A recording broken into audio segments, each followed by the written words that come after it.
United nation development programme, संयुक्त राष्ट्र विकास कार्यक्रम, यूएन की एक बॉडी है। इसके द्वारा ग्लोबल लेवल पर मानव विकास रिपोर्ट जारी की जाती है, प्रति वर्ष प्रकाशित की जाती है हर साल।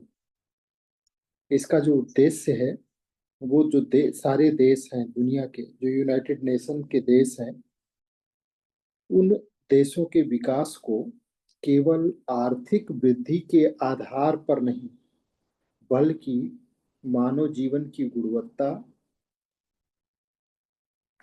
उसका स्वास्थ्य, शिक्षा और मानव गरिमा, इन चीजों को आधार बना करके मापना होता है।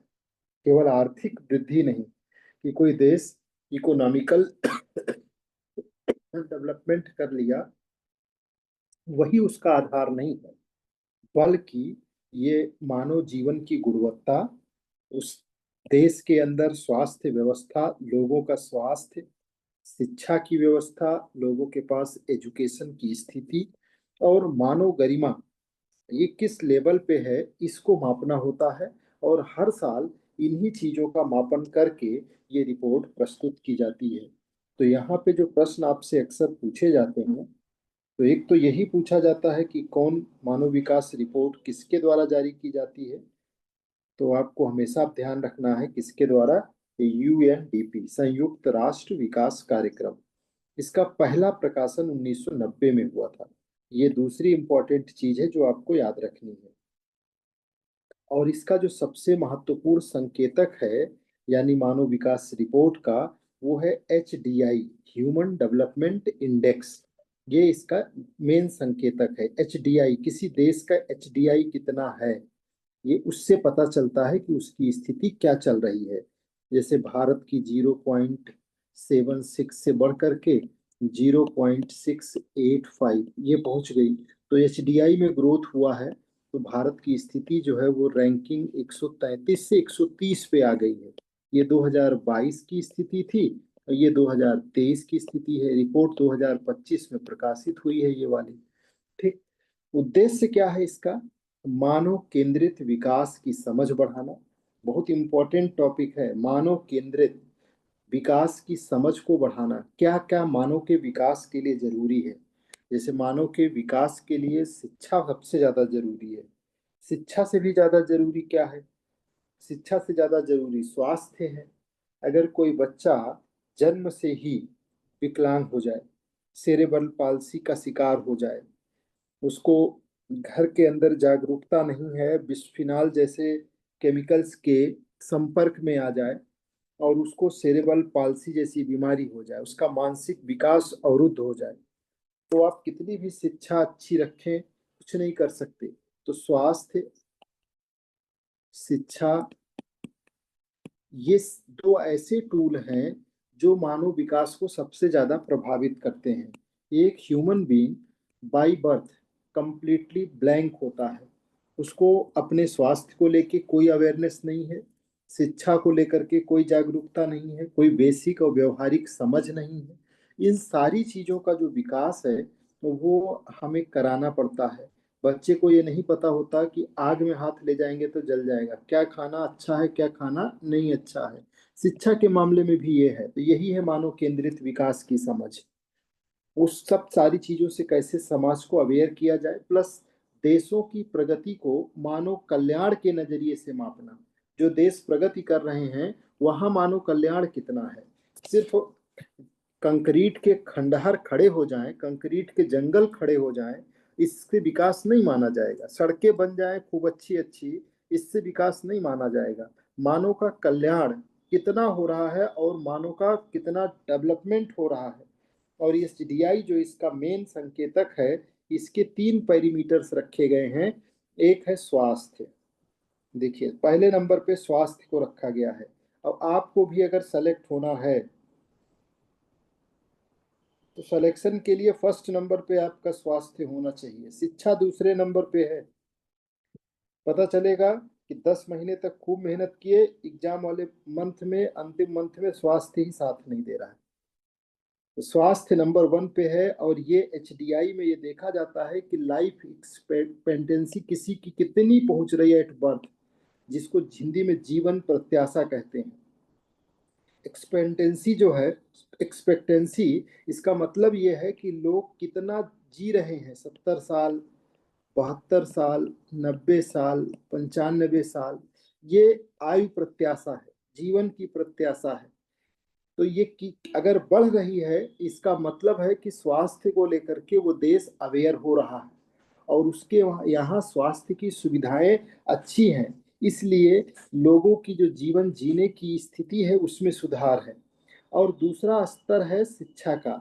शिक्षा जो है, औसत स्कूली शिक्षा वर्ष की कोई भी, यानी कि वहाँ पे मीन ईयर्स ऑफ स्कूलिंग, यानी कि औसत स्कूली शिक्षा का वर्ष कितना है, ध्यान से समझिएगा। यहाँ पे मतलब औसतन कोई बच्चा 5 साल स्कूल जा रहा है, 8 साल स्कूल जा रहा है, 10 साल जा रहा है, 15 साल जा रहा है, मतलब स्कूल का वर्ष कितना है, लोग कितने समय पढ़ के स्कूल छोड़ दे रहे हैं। और अपेक्षित स्कूली शिक्षा वर्ष कितना एक्सपेक्टेड होना चाहिए, ईयर्स ऑफ स्कूलिंग, दोनों को यहाँ पर दोनों का औसत निकाला जाता है। तो दोनों को देखा जाता है इस एचडीआई के अंदर।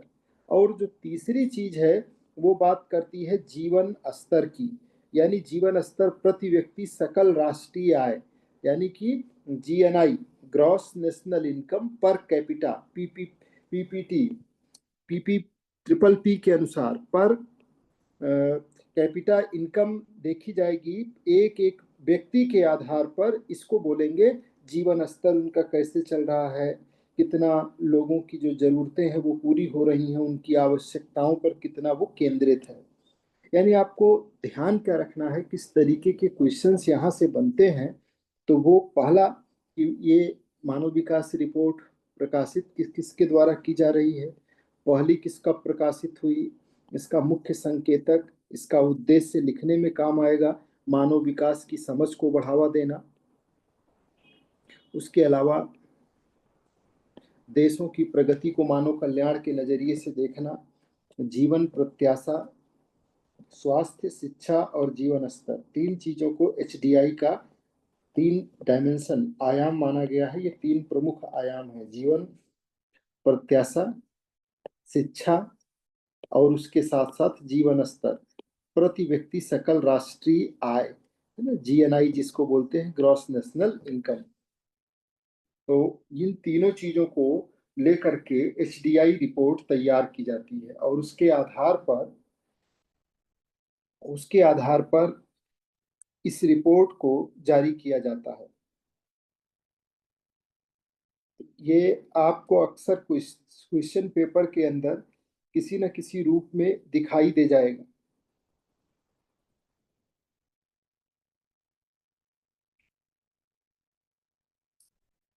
तो आगे इसमें बढ़ते हैं। भारत को 2025 की मानव विकास रिपोर्ट, जिसको ह्यूमन डेवलपमेंट रिपोर्ट के नाम से जाना जाता है, में 193 देशों और क्षेत्रों में से 130 नंबर वाला स्थान मिला है। इससे पहले जो 2024 की रिपोर्ट थी, यानी 22 वाली, उसमें 133 नंबर मिला था। ये report a matter of choice, people and possibilities in the age of AI, artificial intelligence, शीर्षक से यूएनडीपी के द्वारा जारी की गई है। रिपोर्ट में कहा गया है कि भारत ने निरंतर प्रगति की है, फिर भी असमानता उसके मानव विकास उपलब्धियों को कमजोर कर रही है और असमानता को रोकने का प्रयास करना है।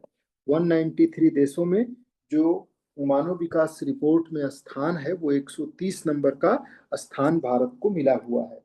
तो यहाँ पे जो ये संकेतक हैं, यानी एचडीआई, इनको मैंने, देखिए, मानव विकास सूचकांक, आयाम, यानी कि जीवन प्रत्याशा और स्वस्थ जीवन, कितना लंबा जीवन है और कैसा जीवन है। तो जन्म के समय जीवन प्रत्याशा, जब कोई बच्चा जन्म लेता है तो उस समय उसकी आयु कितनी, जैसे किसी देश में अब कोई जन्म लिया, जापान में लोग वहाँ सोचते हैं कि 100 साल तो जिएगा ही, हो सकता है 109 साल जिए, 10 साल, 120 साल जिए।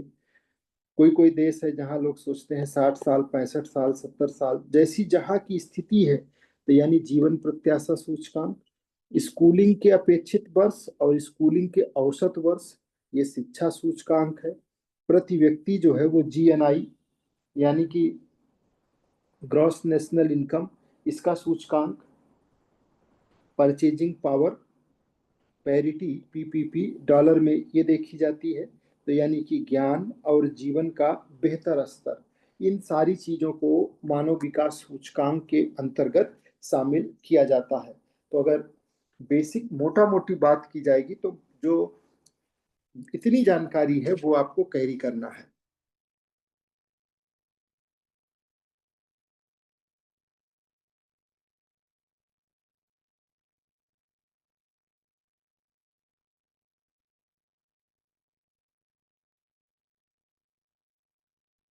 अब आइए देखते हैं, हम लोग चर्चा कर रहे थे फंडामेंटल राइट्स की। फंडामेंटल राइट्स कंप्लीट हो गया था। अब देखिए जरा, यूपीपीसीएस मेंस में 2022 में एक क्वेश्चन पूछा गया था। जीएस के पेपर नंबर सेकंड में यूपीपीसीएस मेंस 2022 में एक प्रश्न था फंडामेंटल राइट से रिलेटेड। इसकी चर्चा करते हैं। इसमें ये आपसे पूछा गया था प्रश्न कि भारत के संविधान में निहित सभी लोकतांत्रिक सिद्धांतों की नींव समानता का अधिकार है। इस पर चर्चा कीजिए। कैसे और किस तरीके से आंसर राइटिंग करनी है। देखिए, आपके पास ज्यादा से ज्यादा समय जो होता है वो 8 मिनट का आंसर राइटिंग टाइम होता है। उसी में आपको सोचना है और अपना काम कंप्लीट करना है। इसकी प्रैक्टिस शुरुआत से ही की जाती है। जैसे ये प्रश्न है, इसका उत्तर आप कैसे लिखेंगे, वो सारी चीजों को हम आपके साथ डिस्कस कर रहे हैं। भारत के संविधान में निहित सभी लोकतांत्रिक सिद्धांतों की नींव समानता का अधिकार है। इस पे चर्चा करना है। सीधा सा प्रश्न पूछा गया है। तो भारत के संविधान में निहित सभी लोकतांत्रिक जितने सिद्धांत हैं, उन सब की नींव, यानी जितने प्रिंसिपल्स हैं, लोकतांत्रिक प्रिंसिपल्स हैं, डेमोक्रेटिक, उसकी नींव समानता का अधिकार। और समानता का अधिकार का मतलब 14 से लेकर के 18 तक का अधिकार, जो समता का अधिकार है, वही है। अभी इसको शुरुआत में एक बॉडी में आपको देना है प्रस्तावना। लास्ट की बॉडी जो है वो एक कंक्लूजन पे फिनिश होगी। बीच में आपको अपनी बातों से आंसर को जस्टिफाई करना है। जैसे इंट्रोडक्शन में आप ये लिख सकते हैं, बहुत सरल सहज भाषा में जो चीजें हम लोग डिस्कस करते आ रहे हैं वही चीजें। जैसे इसमें आप ये लिखेंगे, ये बताने का प्रयास करेंगे कि भारत के संविधान में समानता के अधिकार को पहले, कि भारत के संविधान में वर्णित समानता का अधिकार ये लोकतांत्रिक मूल्यों की बुनियाद है। जो प्रश्न में कहा गया है उसी चीज को हमने यहाँ एक्सप्लेन किया। ये अधिकार आर्टिकल 14 से 18 के बीच विस्तारित है और नागरिकों को कानून के समक्ष समानता। दूसरा, अब पूरा नहीं लिखना है, ये तो आपने 14 नंबर कह दिया। 15 नंबर में क्या कहता है कि धर्म, मूल, वंश, जाति, लिंग, है ना, तो वो ना लिख करके क्या लिखेंगे, भेदभाव से मुक्ति। पूरा लिखेंगे तो लगेगा वही बात लिख रहे हैं। तो वो कहता है धर्म, मूल, वंश, जाति, लिंग, जन्म स्थान के आधार पर विभेद का प्रतिषेध। आप लिख देंगे भेदभाव से मुक्ति। अगला कहता है 16 नंबर में लोक नियोजन के, ये 14 हो गया, ये 15 हो गया। 16 कहता है लोक नियोजन के विषय में अवसर की समानता। तो यहाँ पे लिख दीजिए समान अवसर। और उसके बाद 17 नंबर क्या कहता है, अस्पृश्यता का अंत। तो अस्पृश्यता, ठीक, के समाप्ति की गारंटी देता है। तो इस तरीके से आपको अपनी बात यहाँ पे रखनी है। ये इंट्रोडक्शन हो गया।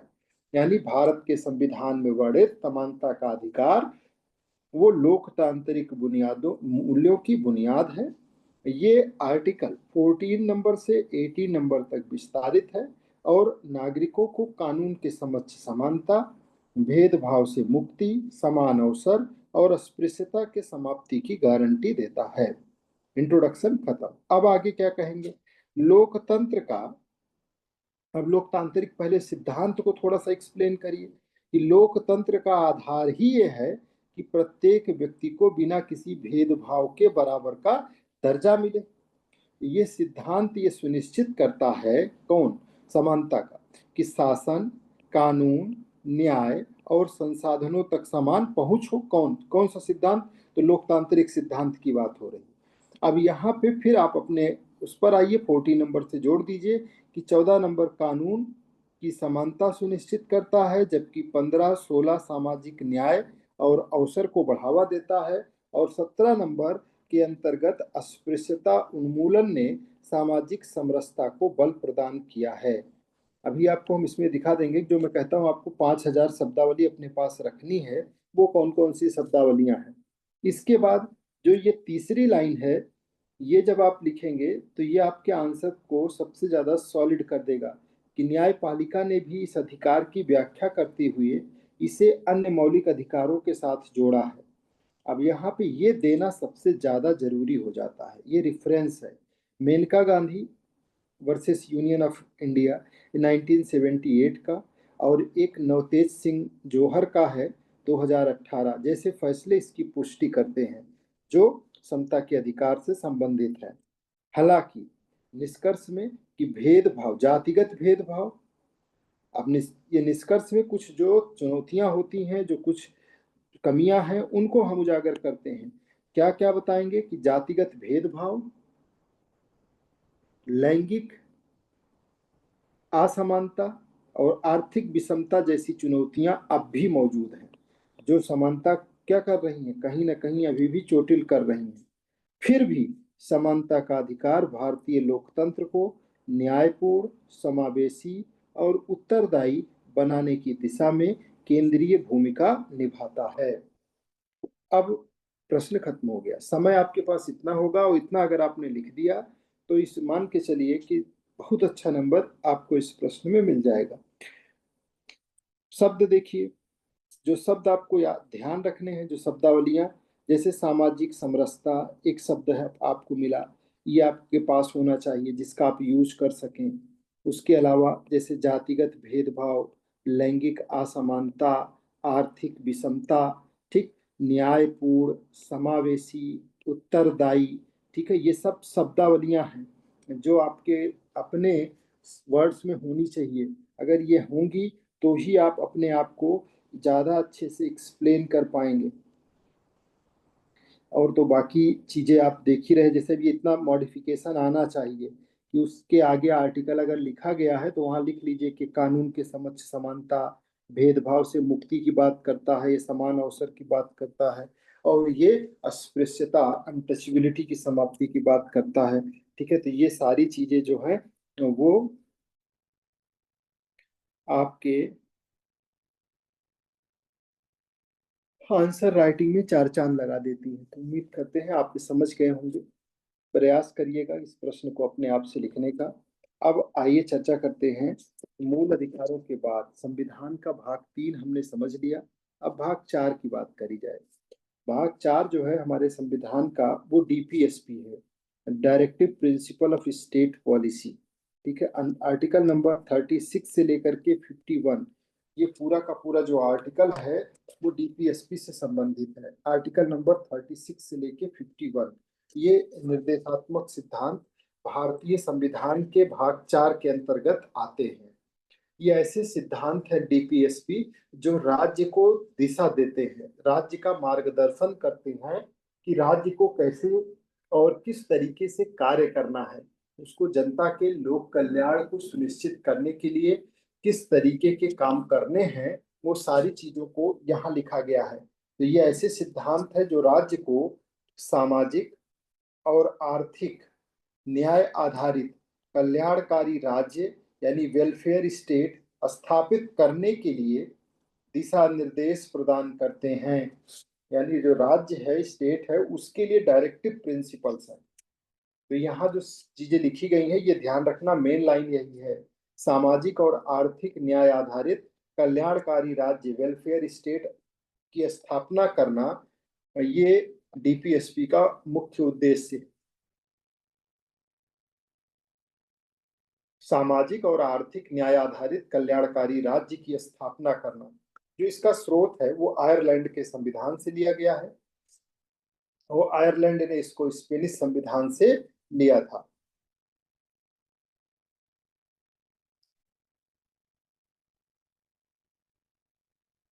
अगर इसके उद्देश्यों की बात करें डीपीएसपी के, तो जो डीपीएसपी के उद्देश्य हैं वो क्या है?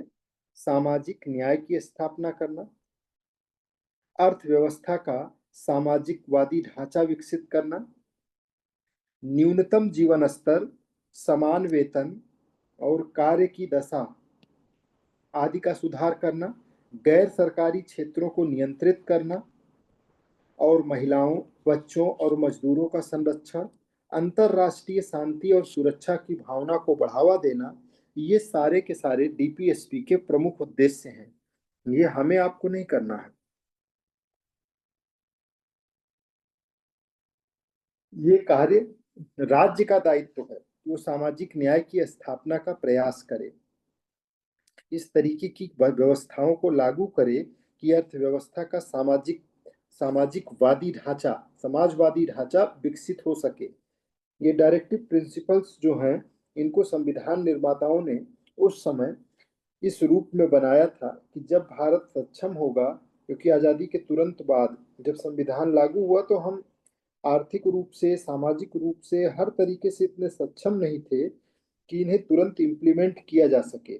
इसलिए राज्य के लिए दिशा निर्देश के रूप में बना करके इन्हें छोड़ दिया गया कि जैसे जैसे सामाजिक सशक्तिकरण, आर्थिक सशक्तिकरण और सारे परिवेश बदलते जाएंगे, वैसे वैसे डीपीएसपी को लागू किया जाएगा, इनको कानूनी जामा पहनाया जाएगा। राज्य के लिए ये दिशा निर्देश होंगे, राज्य इन्हीं के अकॉर्डिंग काम करेंगे कि जैसे सामाजिक न्याय को स्थापित करना राज्य का मुख्य दायित्व है, अर्थव्यवस्था ऐसी हो कि सबके पास तक पहुंच हो, न्यूनतम जीवन स्तर सबको मिल सके, समान वेतन समान काम के लिए, काम की दशा ऐसी हो कि आदमी वहां जा करके काम कर सके, गैर सरकारी क्षेत्र को नियंत्रित करना, उसके अलावा महिलाओं, बच्चों, मजदूरों, इनका सबका संरक्षण, ये सब राज्य की जिम्मेदारी के रूप में अंतरराष्ट्रीय शांति और सुरक्षा को बढ़ावा देना। डीपीएसपी की उपलब्धियां अब तक क्या रही हैं? तो कई कल्याणकारी योजनाओं का ये आधार बनी है, जैसे मनरेगा इसी के द्वारा प्रेरित है, मिड डे मील योजना इसी के द्वारा प्रेरित है, ग्रामीण स्वास्थ्य मिशन चलाया जा रहा है। उसके अलावा संविधान संशोधन के जरिए तो कुछ को तो मौलिक अधिकार के समकक्ष पहुंचा दिया गया, जैसे आर्टिकल 21A, इसको शिक्षा का अधिकार, यानी कि डीपीएसपी में इसकी चर्चा है और इसको यहाँ से उठा करके ले जा करके मौलिक अधिकार के अंतर्गत फंडामेंटल राइट्स में जोड़ दिया गया। न्यायपालिका द्वारा प्रेरणा प्रेरणात्मक भूमिका, न्यायपालिका की क्या ऐसी भूमिका है? तो ये एक है उन्नी कृष्णन केस है 1993 का, जिन्होंने शिक्षा के अधिकार को लेकर के काफी लंबी चौड़ी संघर्ष किया। उसके बाद इस शिक्षा को न्यायिक रूप में मान्यता मिली और जीवन के अधिकार के तहत इसको जोड़ा गया। ये 1993 का केस है और इस केस के बाद से ये मामला इतना हाईलाइट हुआ कि 86वां संविधान संशोधन अधिनियम 2002 के द्वारा शिक्षा को उठा करके जीवन के अधिकार के साथ में 21A में जोड़ा गया। तो ये उन्नी कृष्णन केस को ध्यान रखिएगा, ये आई के रूप में भी लिखा गया है। और अगला है नीति निर्माण में भूमिका। तो इसके अलावा सरकारें सामाजिक सुरक्षा, समान काम के लिए समान वेतन, बेरोजगारी उन्मूलन जैसे क्षेत्रों में भी नीतियां बनाते रहे हैं और उनका अनुपालन सुनिश्चित कराते रहे हैं। तो ये डीपीएसपी की उपलब्धियां हैं, अचीवमेंट्स हैं, जिसके आपके साथ मैंने थोड़ी सी चर्चा करी। अगर न्यायपालिका का दृष्टिकोण देखा जाए डीपीएसपी के संदर्भ में, तो देखिए ये सारी डीपीएसपी जो है ये न्यायपालिका के द्वारा प्रवर्तनीय नहीं है, यानी कि अगर किसी भी डीपीएसपी को लागू सरकार नहीं कर पाती है तो वो कोर्ट में जा करके आप लागू नहीं करा सकते, न्यायालय द्वारा प्रवर्तनीय नहीं है।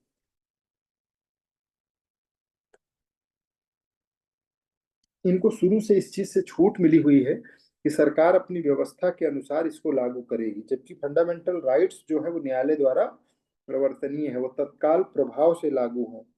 मौलिक कर्तव्य भी न्यायालय द्वारा प्रवर्तनीय नहीं है।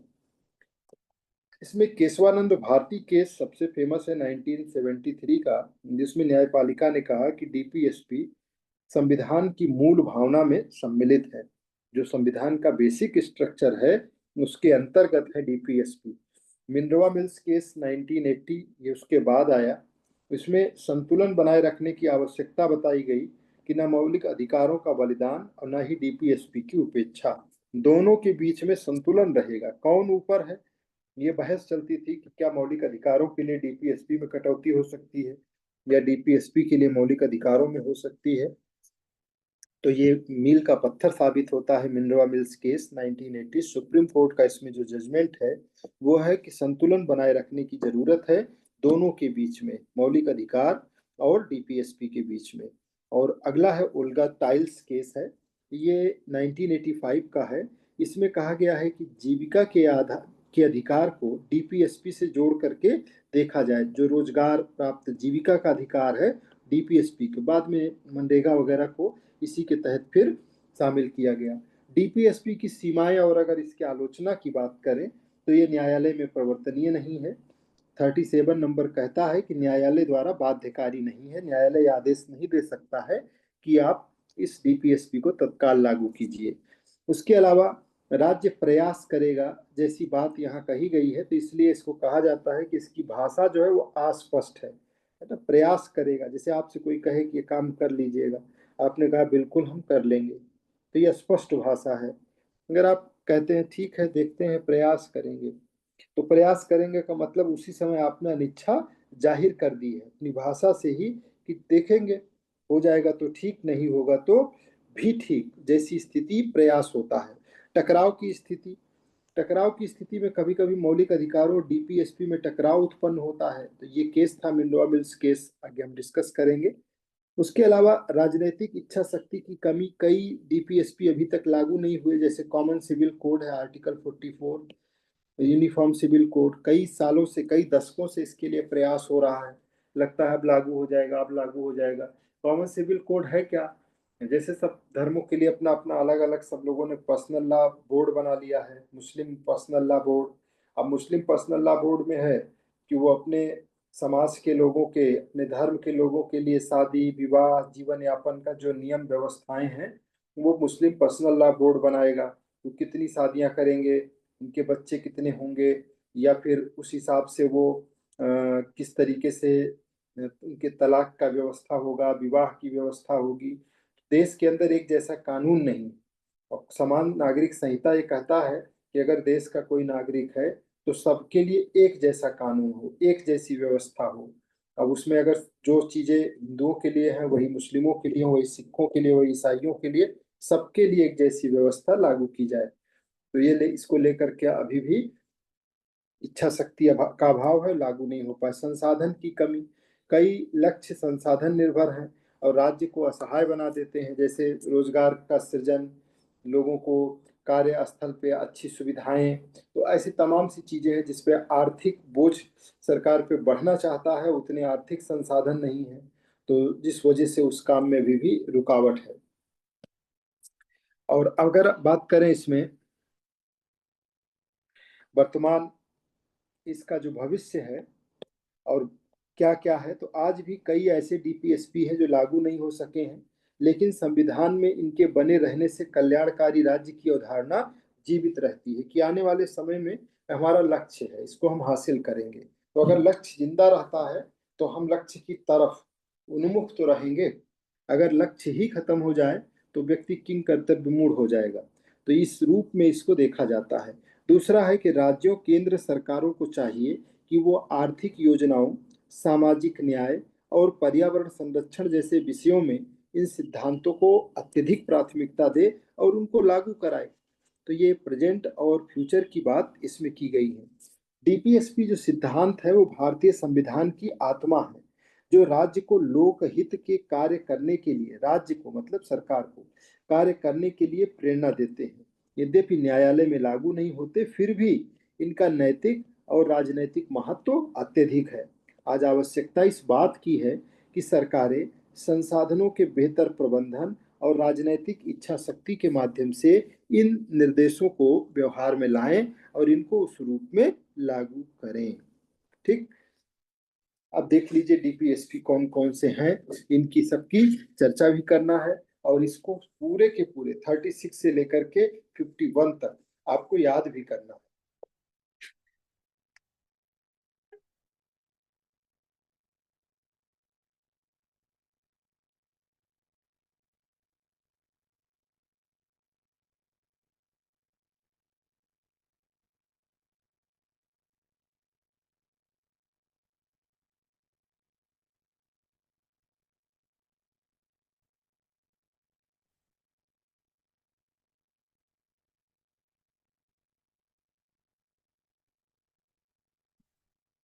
तो इसमें जो 36 नंबर आर्टिकल है, इसमें फिर से वही राज्य की परिभाषा दी गई है। राज्य की परिभाषा का मतलब यहाँ पे राज्य की वही परिभाषा है जो आर्टिकल नंबर 12 में आपने फंडामेंटल राइट्स के टाइम पे देखा।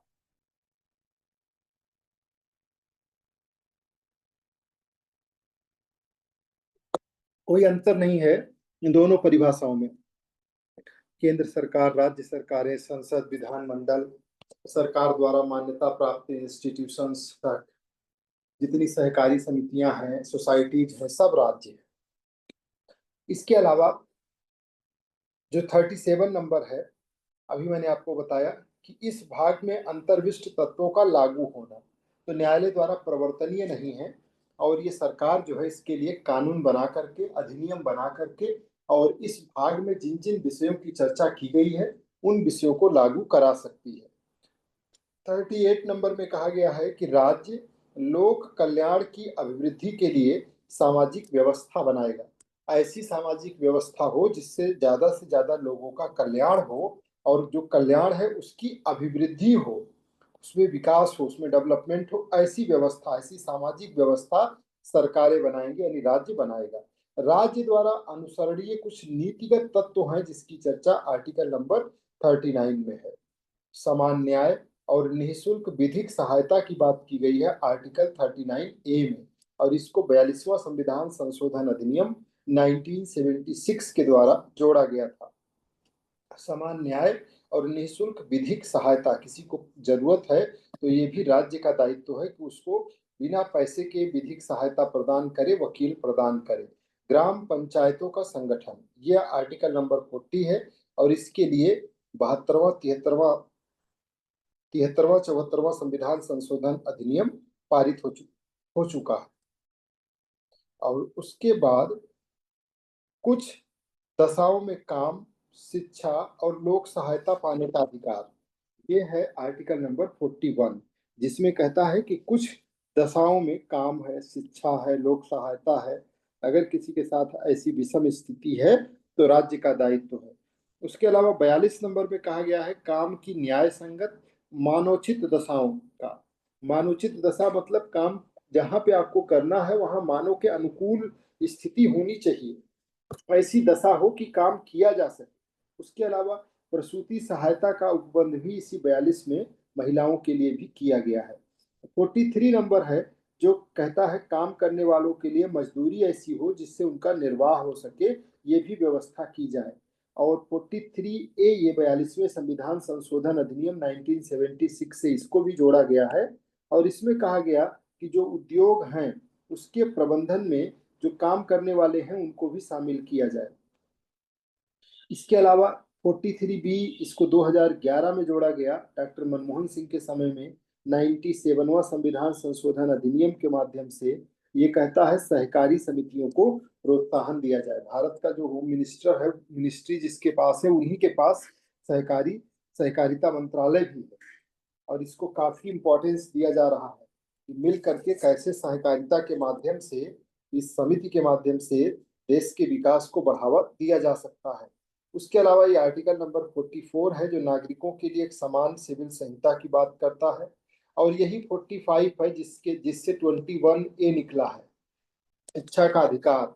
ये पहले से था डीपीएसपी में और डीपीएसपी से फंडामेंटल राइट्स तक पहुंच गया कि प्रारंभिक शैशवावस्था की देखरेख, 6 वर्ष से कम आयु के बालकों की शिक्षा का प्रावधान, और वहां फिर ले जा करके कहा गया कि 6 से 14 वर्ष के बच्चों को अनिवार्य और निःशुल्क शिक्षा प्रदान की जाएगी।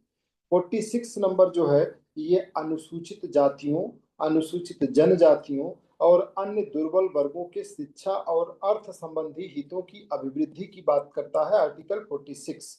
47 नंबर है जो कहता है कि पोषाहार स्तर और जीवन स्तर दोनों को ऊंचा करने और लोक स्वास्थ्य में सुधार करना ये राज्य का कर्तव्य होगा। 48 ये पशुपालन कृषि दोनों के ऑर्गेनाइजेशन की बात करता है।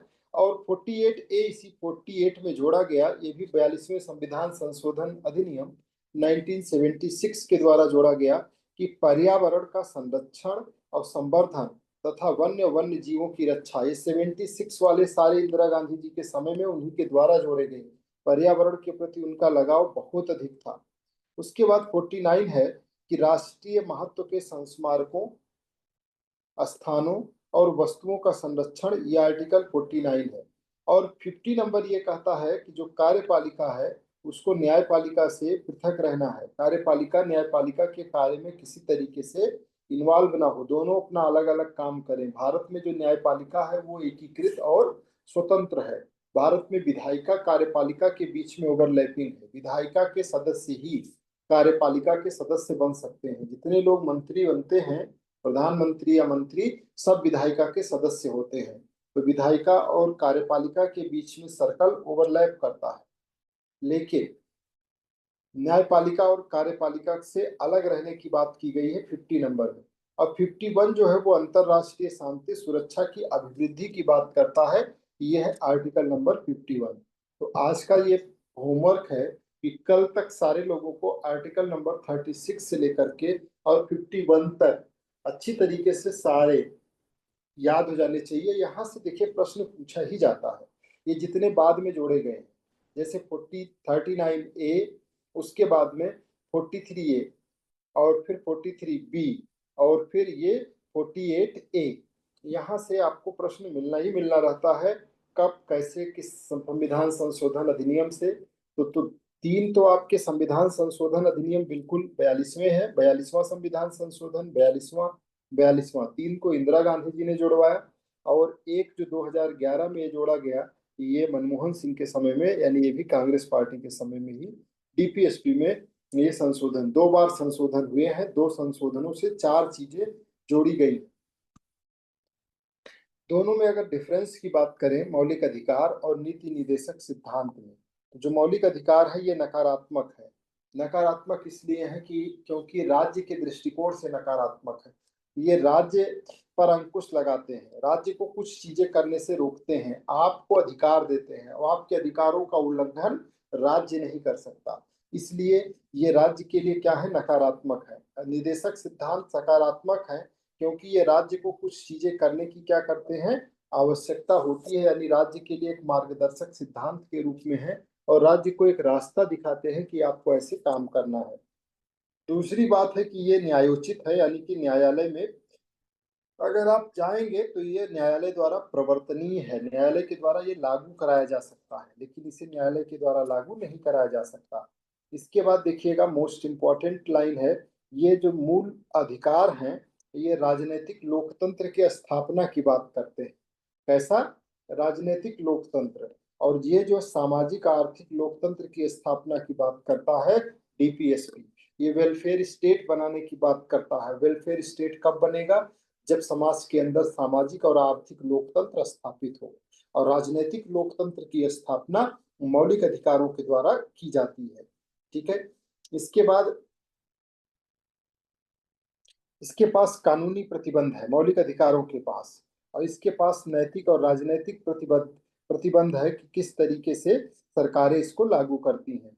ये व्यक्ति के कल्याण को बढ़ावा देता है मौलिक अधिकार, लेकिन ये समाज के कल्याण को, समुदाय के कल्याण को बढ़ावा देता है नीति निदेशक सिद्धांत। मौलिक अधिकार, वन वोट वन राइट, हर तरीके से समता, स्वतंत्रता, न्याय, बंधुत्व, इन सारी चीजों को, शोषण के विरुद्ध अधिकार, यानी इंडिविजुअल हर एक व्यक्ति को, ये पूरे पूरे समाज को, इनके कार्यान्वयन के लिए किसी कानून की आवश्यकता नहीं है मौलिक अधिकार की। आपको बस ये बताना है कि हमारे 17 नंबर का उल्लंघन हुआ है, 21 का हुआ है, 25 का हुआ है। आप बस आर्टिकल बताइए और सीधे आपको उस पर न्याय मिलेगा। और इन्हें लागू करने के लिए कानून की जरूरत है, बिना अधिनियम बनाए संसद के।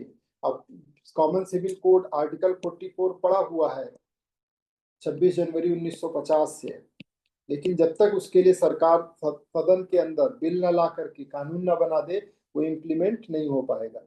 इसी तरीके से अदालतें किसी भी मौलिक अधिकार का उल्लंघन करने वाले को कानून को असंवैधानिक और अमान्य घोषित करने के लिए बाध्य हैं। ये आर्टिकल 13 में लिखा हुआ है। आर्टिकल 13 क्या है? मूल अधिकारों से असंगत या उसका अल्पीकरण करने वाली जो विधियां होंगी वो शून्य होंगी।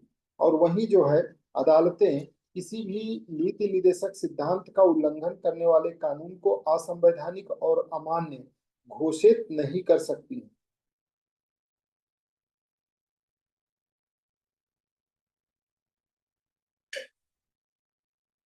इसका कोई प्रहरी नहीं है, न्यायालय द्वारा प्रवर्तनीय भी नहीं है। मूल अधिकारों का तो प्रहरी बैठा है, आर्टिकल नंबर 13।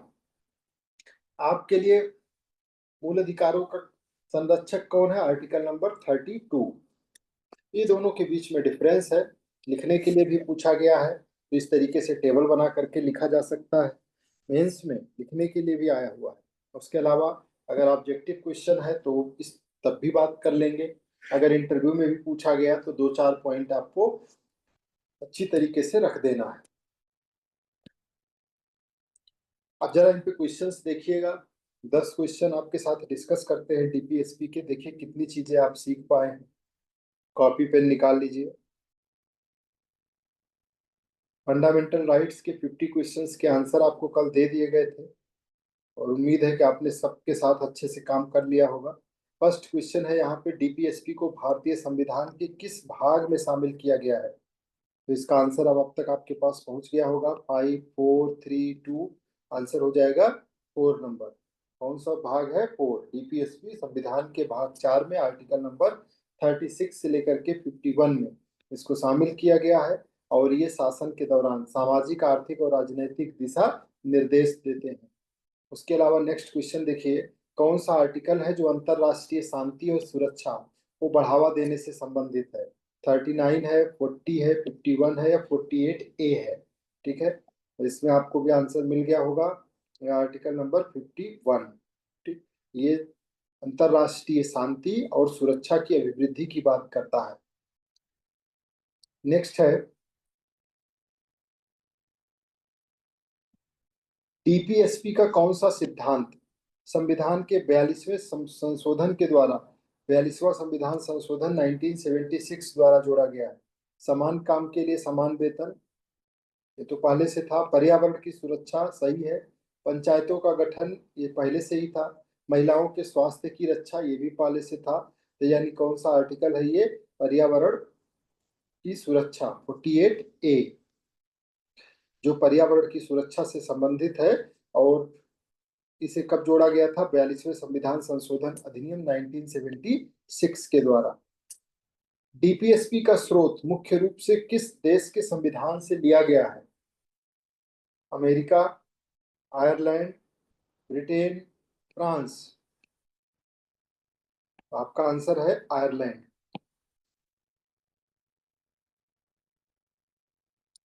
भारतीय संविधान निर्माताओं ने इसे समाजवादी और कल्याणकारी राज्य की अवधारणा के रूप में स्वीकार किया है। डीपीएसपी का उद्देश्य क्या है? तो सामाजिक और आर्थिक सशक्तिकरण के माध्यम से लोक कल्याणकारी राज्य की स्थापना करना। अगर पूछा जाए कि डीपीएसपी का उद्देश्य, तो सामाजिक और आर्थिक लोकतंत्र को स्थापित करके लोक कल्याणकारी राज्य की स्थापना करना इसका मुख्य उद्देश्य है। कौन डीपीएसपी का कौन सा आर्टिकल है जो निःशुल्क और अनिवार्य शिक्षा से संबंधित है? निःशुल्क और अनिवार्य शिक्षा से संबंधित 45, 21A, 47, 39। अभी आपने देखा था 45, इसी से क्या निकला है? Article number 21A। इसी डीपीएसपी को लागू किया गया है ले जा करके, और इसी से शिक्षा, बाद में शिक्षा को मौलिक अधिकार में बदल दिया गया। राज्य का दायित्व तो है वो 6 वर्ष की आयु तक के बच्चों के लिए प्रारंभिक बाल्य शिक्षा की व्यवस्था करे। ये आर्टिकल 45 में लिखा गया है कि जो बच्चे 6 साल तक के लिए केवल, और 6 से 14 को फंडामेंटल राइट बना दिया गया कि 6 साल से लेकर 14 साल तक के बच्चों के लिए अनिवार्य और निःशुल्क शिक्षा की व्यवस्था राज्य का दायित्व है और ये बच्चों का फंडामेंटल राइट है। कोई भी बच्चा अगर उसके 6 से 14 वर्ष की आयु में है और उसको पढ़ने नहीं दिया जा रहा है या उससे निःशुल्क शिक्षा की उपलब्धता सुनिश्चित नहीं हुई हो रही है तो वो सीधे सुप्रीम कोर्ट जा सकता है या किस अपनी बात लेटर के माध्यम से या किसी अन्य माध्यमों से भी पहुंचा सकता है। नीति निदेशक सिद्धांतों को किस प्रकार लागू किया जाता है? ये अदालतों द्वारा बाध्यकारी है, संसद अधिनियम के माध्यम से, राष्ट्रपति अध्यादेश से स्वचालित है। तो डीपीएसपी को संसद के माध्यम से अधिनियम बना करके ही लागू किया जा सकता है। ये स्वपरिवर्तनीय नहीं है, स्वयं लागू होने की क्षमता नहीं रखते हैं। डीपीएसपी गैर बाध्यकारी, परंतु उन्हें कानून द्वारा लागू किया जा सकता है, न्यायालय द्वारा प्रवर्तनीय नहीं है, लेकिन शासन के लिए क्या है, ये मार्गदर्शक सिद्धांत है। संसद के द्वारा अधिनियम के माध्यम से इन्हें लागू किया जा सकता है। किस अनुच्छेद में राज्य को ग्राम पंचायतों को संगठित करने का निर्देश दिया गया है? ये 38 है, 40 है, 45 है या 46 है?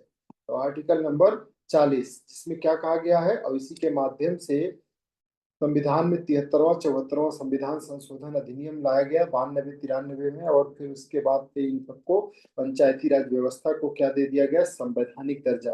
पंचायतों की स्थापना और नगर पालिकाओं की स्थापना की गई 73वें 74वें संविधान संशोधन अधिनियम के माध्यम से। आर्टिकल नंबर 40 लागू कर दिया गया और ये लोकतंत्र के विकेंद्रीकरण की रीढ़ था। डीपीएचपी सामाजिक न्याय को बढ़ावा देता है। कौन सा डीपीएसपी है जो सामाजिक न्याय की बात करता है?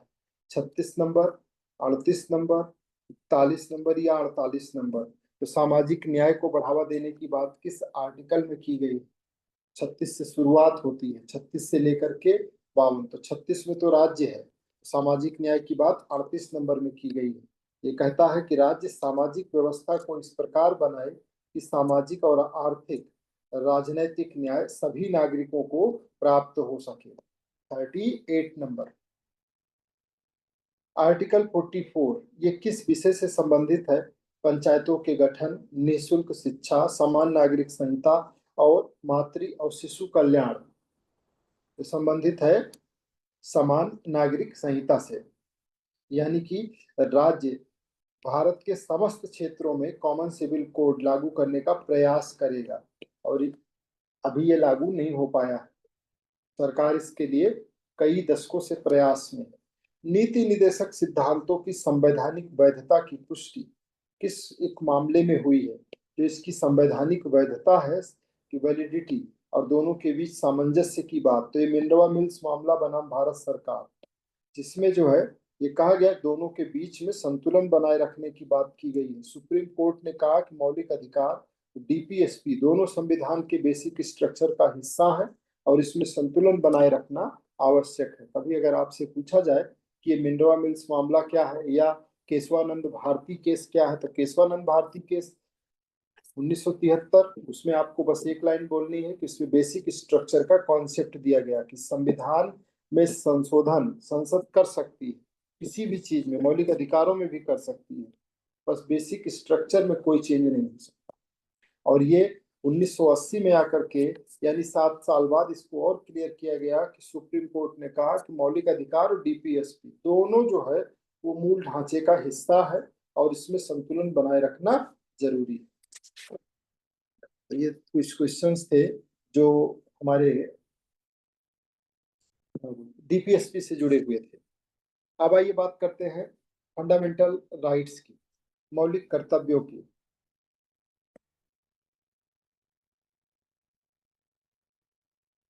फंडामेंटल राइट्स हमारे संविधान के मूल संविधान में नहीं थे। इन्हें 42वें संविधान संशोधन अधिनियम 1976 के द्वारा इंदिरा गांधी जी के द्वारा ही इन्हें भी जोड़ा गया।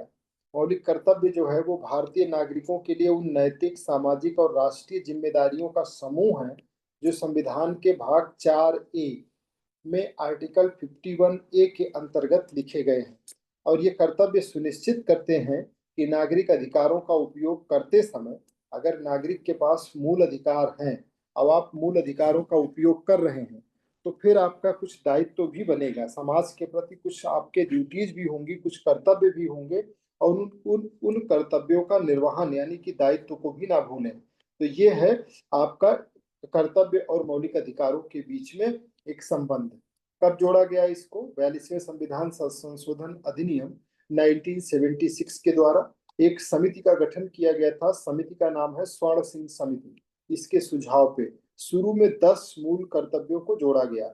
एक अटल जी के समय में 86वां संविधान संशोधन अधिनियम हुआ, जिस समय 21A को शिक्षा का अधिकार बनाया गया, उसी समय इसमें 11वां मूल कर्तव्य भी जोड़ दिया गया। तो अब टोटल ये शिक्षा के अधिकार से ही संबंधित है, तो ये अब टोटल जो इनकी संख्या हो गई वो 11 हो चुकी है। आपके पास 11 मौलिक कर्तव्य हैं। कहाँ से लिया गया? तो उस समय सोवियत संघ था, जो अब रूस हो गया है, तो सोवियत संघ के संविधान से प्रेरित है, वहां से हमने इसे अपने संविधान में शामिल किया है। एक नजर डाल लीजिए इन 11 मौलिक अधिकारों पे। तो देखिए, पहला जो फंडामेंटल, ये भाग 4A के अंतर्गत है। भाग, अभी आपने भाग 1 देखा, 2 देखा। भाग 1 में संघ राज्य क्षेत्र, 2 में आपने नागरिकता देखा, 3 में मौलिक अधिकार, 4 में राज्य की नीति के निर्देशक सिद्धांत। ये 4 है मौलिक कर्तव्य। ठीक, इसका जो पहला पार्ट है उसमें कहा गया है कि संविधान का पालन करें। जितने लोग भारत में हैं, संविधान में सभी नागरिकों का ये कर्तव्य होगा कि संविधान का पालन करें, उसके आदर्शों, संस्थाओं, राष्ट्र ध्वज, राष्ट्रगान, इनका सबका सम्मान करें। ये आपकी ड्यूटी है, ये आपका कर्तव्य है। देश की संप्रभुता, एकता, अखंडता की रक्षा करें और उसको बनाए रखें, अक्षुण्ण बनाए रखें, उसमें किसी तरीके से कोई कमी ना हो। देश की रक्षा करें, आवश्यकता पड़ने पे राष्ट्र की सेवा करें। 4 नंबर में कहा गया कि सभी लोगों में सामंजस्य और भाईचारे की भावना को बढ़ाना, महिलाओं के प्रति सम्मान और उनके साथ हिंसा से बचना, ये 5वां है। समाजवादी, धर्मनिरपेक्ष और लोकतांत्रिक मूल्यों का पालन करना। ठीक है, ये बात भी 6 नंबर में कितनी इंपॉर्टेंट सब बातें की गई हैं।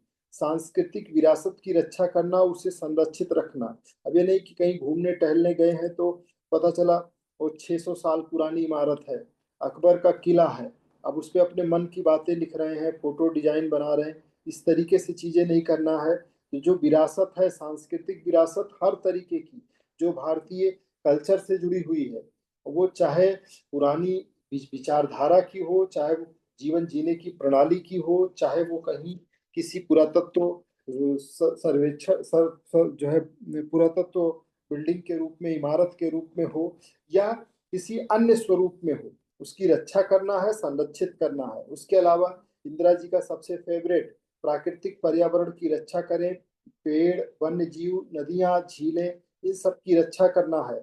उसके अलावा 9 नंबर में वैज्ञानिक सोच, भूत प्रेत, चुड़ैल, इन सब विचारधाराओं से मुक्त रहें। जो सोच हो, दृष्टिकोण हो, वैज्ञानिक होना चाहिए। हर एक चीजों के प्रति आपका एक साइंटिफिक नजरिया होना चाहिए। इस पर 9 नंबर में बहुत जबरदस्त तरीके से जोर दिया गया है कि भारत के अंदर चूंकि बहुत लंबे समय से अंधविश्वास को लेकर के ओझा और कितने तरीके के सब जो है सोशल डॉक्टर का रोल प्ले करते थे। आपको पता होना चाहिए, नया नया समाज तो अब जानता ही नहीं है ओझा का रोल क्या होता था। ओझा जो होता था वो समाज के अंदर, जैसे पता चलता था कि किसी के अंदर, मान लीजिए किसी के परिवार के अंदर कोई व्यक्ति ऐसा है, चाहे वो पुरुष हो चाहे महिला हो, और ज्यादातर अत्याचार महिलाओं पे होता था, कि वो अपने जो पारिवारिक दिशा निर्देश है उसके अनुपालन में नहीं आ रहा है, तो ये माना जाता था कि इसमें किसी ने कुछ कर दिया है। क्या कर दिया है? अदृश्य शक्ति ने कुछ कर दिया है। और बस उसको कहाँ ले जाना है? ओझा जी के पास ले जाना है, और वो ट्रीटमेंट कर देंगे, वो कुछ करेंगे और वो ठीक हो जाएगी, कुछ खाने पीने को दे देंगे। ओझा जी रखते थे हरा हरा डंडा, अब वो वहां पे उस तरीके का ट्रीटमेंट, टॉर्चर करना, जबरदस्त तरीके से पिटाई कर देना। और फिर जब उस व्यक्ति को, चाहे वो महिला हो चाहे पुरुष हो चाहे जो हो, जब वहां से वापस आता था तो वो डर के मारे। तो एक तरीके से ये भारतीय समाज में बहुत लंबे समय तक, अब ऐसा नहीं है कि आज के समय में सब खत्म हो गया है। दिल्ली जैसे शहरों में भी आपको इस सोच के लोग, अंधविश्वासी सोच के लोग वहां भी मिलेंगे, तमाम जगह पे वो लोग कैसे वशीकरण किया जाए, कैसे विचारधारा को बदल दिया जाए, और कैसे किसी को आप रास्ते से हटा दें, ये सारी चीजों की तंत्र मंत्र विद्या ये वो। तो वो करते क्या है कि उसमें तमाम तरीके का केमिकल दे देंगे, आप स्लीपर्स पे डाल दीजिए, आप खाने में मिला दीजिए। मैंने तो एक केस देखा था जिसमें एक महिला थी, अपने ही घर के एक सदस्य से मुक्ति चाहती थी। अब वो जा करके 5,000 रुपए में वहां से सारा अरेंजमेंट लेके आ गई। उसने बताया था कि इसको अब जिसको हटाना है उसके स्लीपर्स पे, चप्पलों पे ये पाउडर डाल दिया करना, उसके अलावा खाने में कुछ कुछ मिला देना। 2-3 दिन करने के बाद उस व्यक्ति को पैरालिसिस का अटैक आ गया, पैरालाइज हो गया। तो ये सब चीजें अभी भी थे वैज्ञानिक सोच। जो चीजें किसी कारण से हो, शुरुआत से आदमी प्रकृति को लेकर के बहुत सेंसिटिव रहा है। बादल गरजता था तो जब तक ये नहीं जानता था, उसकी सोच वैज्ञानिक नहीं थी, तब तक वो समझता था कि इंद्र भगवान है वही बारिश कराते हैं। और इंद्र की पूजा खूब हुई है, जबरदस्त तरीके से इंद्र की पूजा हुई। और जैसे जैसे व्यक्ति जान गया कि ये कोई भगवान नहीं, ये एक वाटर साइकिल है और उसके द्वारा ये सारी चीजें होती हैं, तो देखिए पूजा जो है धीरे धीरे समाप्त हो गई। वह मानवतावाद। दूसरा है कि आपका बिहेवियर ऐसा होना चाहिए कि मानव को समझने वाला। मानव होते हुए व्यक्ति मानव को नहीं समझता है। मानवतावादी दृष्टिकोण होना चाहिए। जो व्यक्ति अपने साथ व्यवहार चाहता है अन्य लोगों से, वैसे ही वो अन्य लोगों के साथ व्यवहार करे, यही है मानवतावाद। उसके अलावा सुधार की भावना। लगातार सबके पास गलतियों का पिटारा है, और उस पिटारे में हम कैसे सारी गलतियों को दूर करें, यानी अपने अंदर सुधार की भावना लाने का लगातार प्रयास, ये है मौलिक कर्तव्य 9। उसके अलावा 10 नंबर में कहा गया है सार्वजनिक संपत्ति की रक्षा करना, हिंसा से बचना। सार्वजनिक संपत्ति का मतलब है कि सरकार की जो संपत्तियां हैं, जैसे बस हो गया, ट्रेन हो गया, एयरपोर्ट हो गया, या और बहुत से सरकारी संस्था, जो भी संपत्तियां, उसकी रक्षा करना भी व्यक्ति का ही कर्तव्य है, क्योंकि लोगों की पूंजी से ही वो बना हुआ है। और उसके अलावा हिंसा से दूर रहने की बात की गई। कहीं ना कहीं बौद्ध धर्म की झलक, अशोक के सिद्धांतों की झलक भी यहाँ दिखाई देती है। गांधी की भी कि अहिंसावादी सिद्धांत को यहाँ जोड़ा गया है। ठीक है, तो बुद्ध से लेकर के और हर तरीके से चीजों को। उसके बाद जो लास्ट में 2002 में जोड़ा गया, ये क्या जोड़ा गया, 6 वर्ष से 14 वर्ष के बच्चों को शिक्षा दिलवाना। ये भी एक ड्यूटी के रूप में, कर्तव्य के रूप में, कि सबका कर्तव्य, अभिभावक या संरक्षक का ये कर्तव्य होगा कि वो 6 साल से लेकर 14 साल के बच्चों को शिक्षा दिलवाएं। और शिक्षा की जो व्यवस्था है वो आर्टिकल 21A के तहत लोगों को किस रूप में दी गई है, तो वो मौलिक अधिकार के रूप में दे दी गई है। तो ये दायित्व तो है कि कर्तव्य है कि भाई बच्चा घर में है तो उसको स्कूल पहुंचाइए, उसका राइट है। हो सकता है वो 10 साल की अवस्था में है, अपने अधिकारों को लेकर के उसको कोई जानकारी ही नहीं है, 10 साल का बच्चा सुप्रीम कोर्ट से गुहार लगाने नहीं पहुंच पाएगा। अगर इसकी विशेषताओं की बात करें तो जो नैतिक स्वरूप है, ये कर्तव्य नैतिक और नागरिक दायित्व की तरीके से है। अदालत में ये कोई प्रवर्तनीय नहीं है, यानी कि न्यायालय में बाध्यकारी नहीं माना जाएगा, लेकिन न्यायपालिका इनका उल्लेख करती है कि आप नागरिक हैं, आपका दायित्व था। ये यहाँ पे लिखा हुआ है इस आर्टिकल में, कि इस पॉइंट पे लिखा हुआ है। राज्य की जिम्मेदारी, राज्य को चाहिए कि इन कर्तव्यों को प्रचारित करे, तो करती है। सारी एनसीईआरटी की किताबों में लिखवा दिया है। सरकारी इमारतों में आप जाएंगे तो वहां भी आप जगह जगह देखेंगे लिखा हुआ मिलेगा।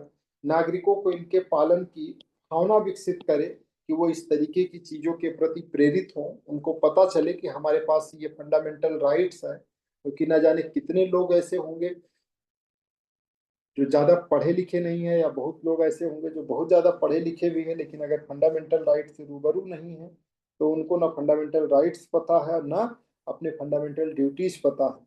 और ये पता होना जरूरी होता है। पता होगा तो व्यक्ति फिर अपने आप को उस तरीके से सेट करता है, क्योंकि हर व्यक्ति एक अबोध है, उसको सब कुछ सिखाना होता है।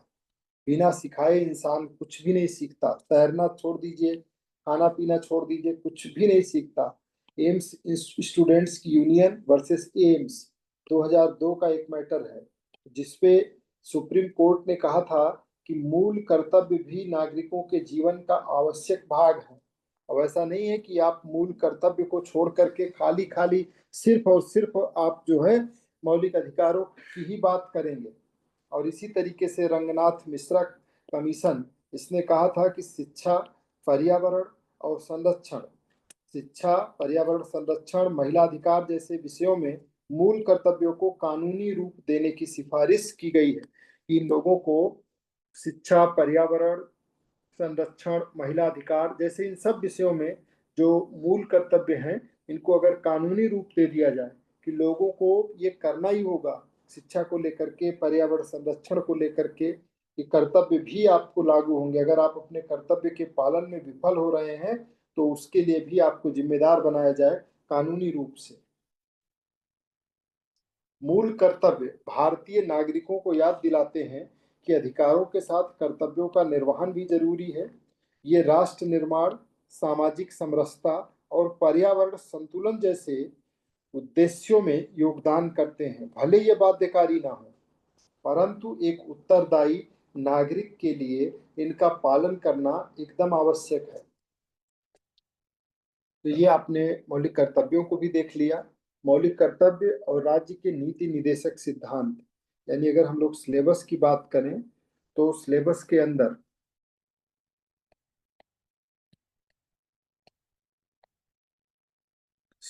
अंदर हमने संविधान का निर्माण, संविधान की प्रमुख विशेषताएं, संविधान की प्रस्तावना, संघ और इसका राज्य क्षेत्र, नागरिकता, मूल अधिकार, राज्य की नीति के निदेशक सिद्धांत, ठीक, और मूल कर्तव्य, ये 8 टॉपिक कंप्लीट कर लिया है। अब इन सब पे टेस्ट पेपर्स और आपका रिवीजन, बुक के साथ में प्रैक्टिस, एक एक चैप्टर को 10 बार, 15 बार, 20 बार, ठीक है, लगातार उस पर प्रयास करना है ताकि वो सारी चीजें जो है आपके दिमाग की गहराइयों में पहुंच जाएं।